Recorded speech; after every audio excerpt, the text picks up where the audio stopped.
Wishing you a very happy and a vibrant day. Myself, Sushmita, going to take science.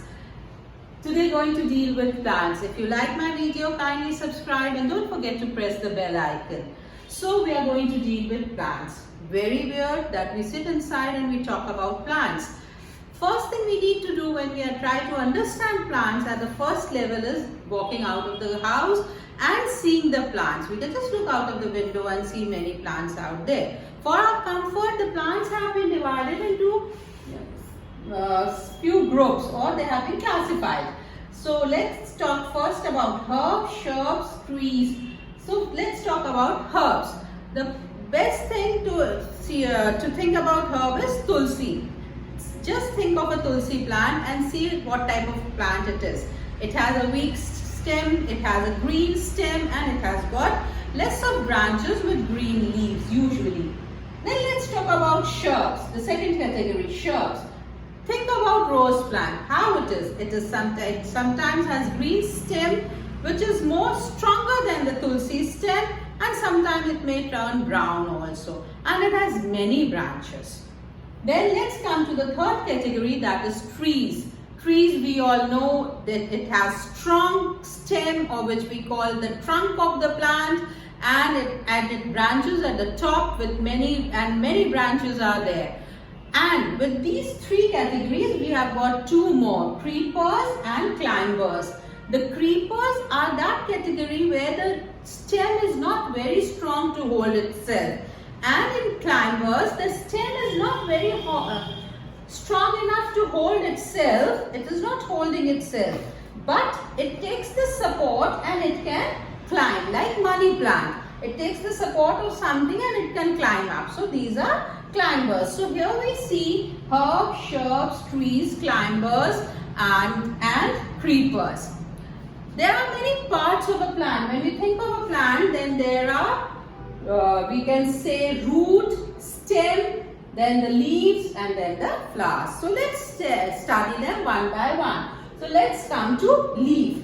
When we talk about leaf, leaf is the green part of a plant, and the leaves, this is known as lamella. The green part of the leaf, the main broader part of the leaf is known as lamella, and this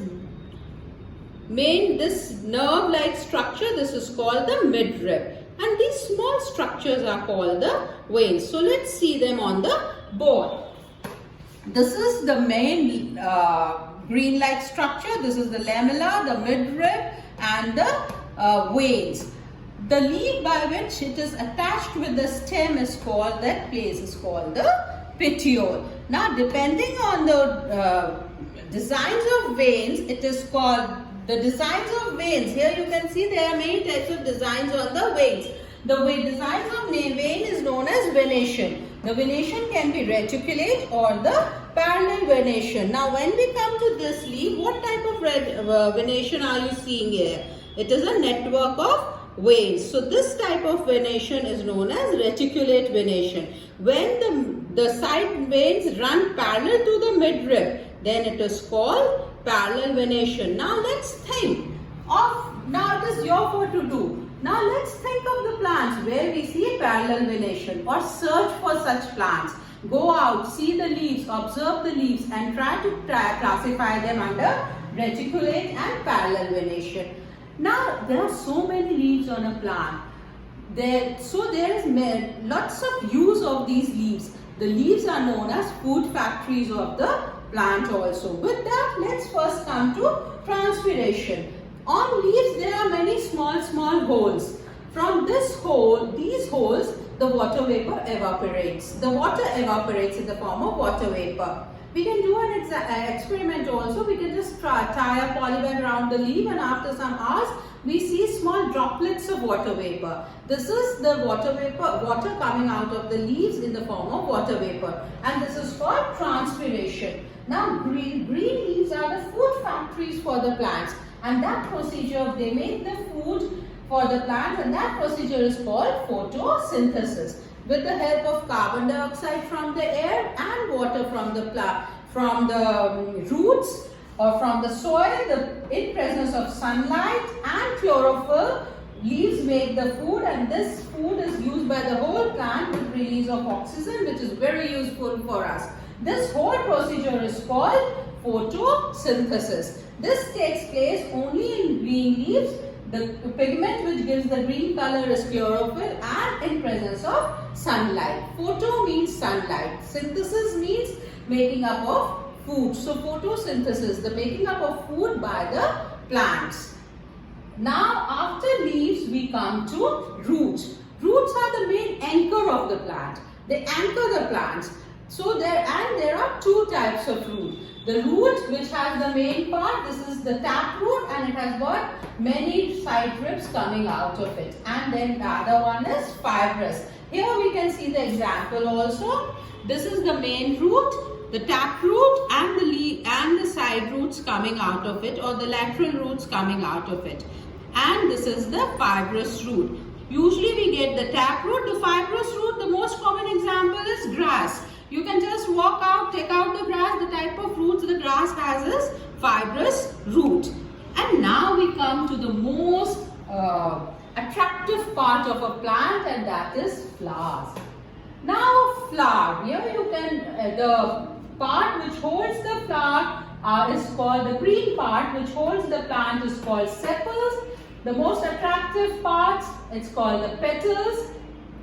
Then there is stamen, it has a filament, and the anther and the pistil. Here I have got the plant, hibiscus flower dissected for you. Here we have the sepals. See the green part which holds the plant. These are the sepals, and these are the sepals.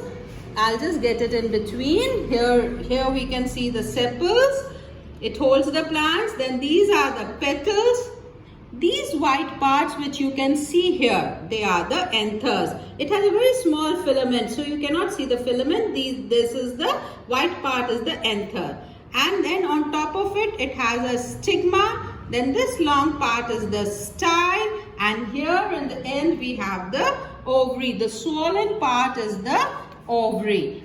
When you dissect the ovary, you will find the ovules. So in this way you can dissect the flowers and keep it in your herbarium also. You can just keep it in your herbarium. So see, you can get the sepals which holds the plants, the petals, the main, this is the pistil, and then the filaments or the stamens. So this whole is a flower, the attractive part of the most attractive part of the plant. So children, we have seen the leaf, root, flower, and the classification of plants. I hope so you might have understood, and with this, if you have any problems, you can put it in the comment box.